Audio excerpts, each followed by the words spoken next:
हर selection सिर्फ एक result नहीं होता। हर सिलेक्शन एक कहानी होती है, एक सपने की, एक संकल्प की और उस लम्हे की जब सालों की मेहनत एक नई पहचान में बदल जाती है। अच्छे से एमसीयू प्रैक्टिस करो, रिवीजन दो, देखो, मॉक टेस्ट दो। अब एक भरोसा था कि हाँ हम एनएनएल में पढ़ रहे हैं तो इंशाल्लाह सिलेक्शन हो जाएगी। हम उन्हीं कहानियों को याद कर रहे हैं, उन्हीं सफरों को देख रहे हैं जिन्होंने एस्पिरेंट्स को अचीवर्स बना दिया। हर कहानी की शुरुआत अलग थी, हर चेहरा अलग था, हर सफर अलग था, लेकिन एक बात सब में सामान थी, एक सपना, नर्सिंग ऑफिसर बनने का सपना और उस सपने को सच करने का हौसला। कुछ पाने की हो आस आस, कोई अरमा हो जो खास खास आशाएं,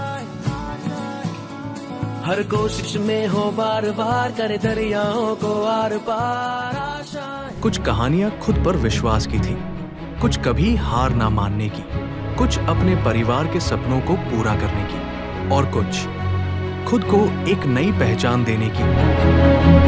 आज जब हम इन चेहरों को देखते हैं तो हमें सिर्फ सिलेक्शंस नजर नहीं आते, हमें नजर आती है कहानियां, हौसले की, समर्पण की और उन सपनों की जो आज हकीकत बन चुके हैं।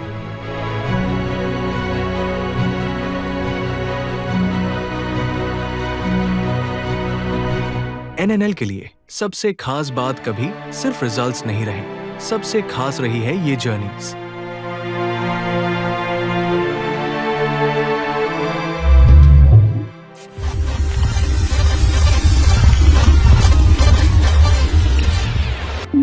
वो पल जब एक स्टूडेंट अचीवर बनता है, वो पल जब एक सपना हकीकत बनता है और वो पल जब एक नई कहानी लिखी जाती है। मैं अपनी बात करूं, मैं एक एवरेज स्टूडेंट हूं।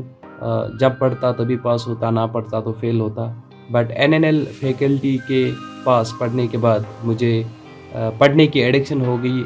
When I first saw my result, I felt immensely proud and happy.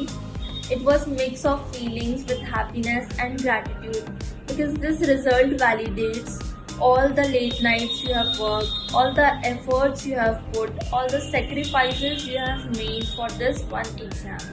मेरी फैमिली, फ्रेंड्स, टीचर्स सब ने मुझे बहुत सपोर्ट किया थ्रू आउट माई जर्नी। और उसके बाद मैं थैंक्स कहना चाहूँगी साक्षी मैम को, आनंद सर को, एनएनएल के टीचर्स को। सब बहुत अच्छे थे, सब गाइड भी करते थे, मोटिवेट भी करते थे, अच्छे से पढ़ाते भी थे। I just got this wonderful rank just because I have the well-supported family member and the annual subscription. Somehow leads to I could not clear my NORCET 9 mains का एग्ज़ाम। तो जब मैंने NORCET 10 के लिए प्रिपेयर करना शुरू करा तो मेरे माइंड में एक चीज़ क्लियर थी कि मुझे नंबर ऑफ़ क्वेश्चन की प्रैक्टिस अच्छी करनी है, प्लस मुझे नंबर ऑफ़ अटेम्प्टिंग भी अपनी अच्छी रखनी है, सेफ जोन के चक्कर में नहीं रहना। हर साल नए सपने जन्म लेते हैं, हर साल नई कहानियां लिखी जाती है और हर साल कुछ नाम अपनी मेहनत से एक मिसाल बन जाते हैं। क्योंकि हर सिलेक्शन सिर्फ एक मंजिल नहीं होता, हर सिलेक्शन एक कहानी होती है। आज आरंभ के इस मंच पर हम सम्मान करते हैं उन सब अचीवर्स का जिन्होंने अपने सपनों को एक नई पहचान दी और उन सब एस्पिरेंट्स को जो अपनी कहानी लिख रहे हैं, क्योंकि हर बड़ी उपलब्धि कभी एक सपने से ही शुरू होती है।